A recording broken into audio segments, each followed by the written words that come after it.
तर लग्न करणं इतकं महत्वाचं होतं का? अहो मॅडम, माझे खायचे वांदे झाले तर तुम्ही काही टेन्शन देऊ नका. अहो गार आत्ता पडली, रक्कम तर तुम्ही आधी पण भरली असती ना. तर मी आता दुसरं लग्न केलंय तर माझ्याजवळ गायशेप घ्यायला सुद्धा पैसे नाही बघा.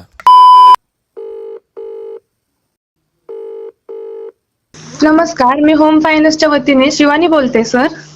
कोण बोलतोय तुम्ही? सर, महिंद्रा होम फायनान्स कडून तुम्ही जे लोन घेतले ना, हा हा, बोला ना.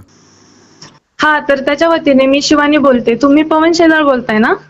हो मॅडम, बोलतोय, बोला ना.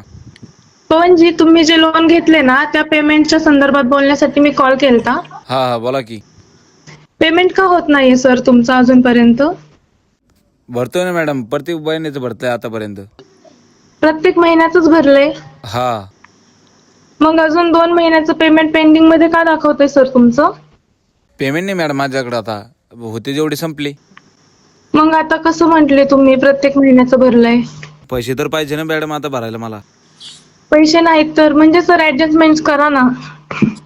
अहो मॅडम, काय सांगू तुम्हाला, काल वाऱ्याने माझ्या घरावरची पत्र उडून गेली आणि ते टाकायला पैसे नाही माझ्याकडे, आणि तुम्हाला कुठून देऊ आता?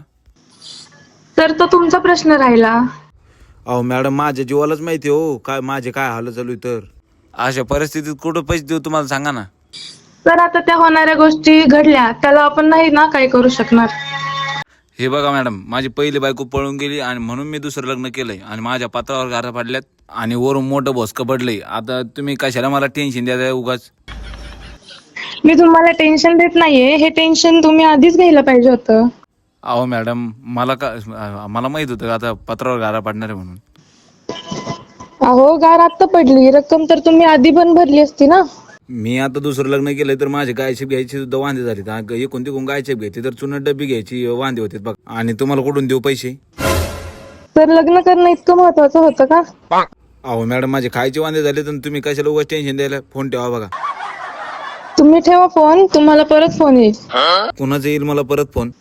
येईल आमचाच कोणाचा तरी. बर ठीक आहे मॅडम, आता काय करा माहितीये का? हा बोला.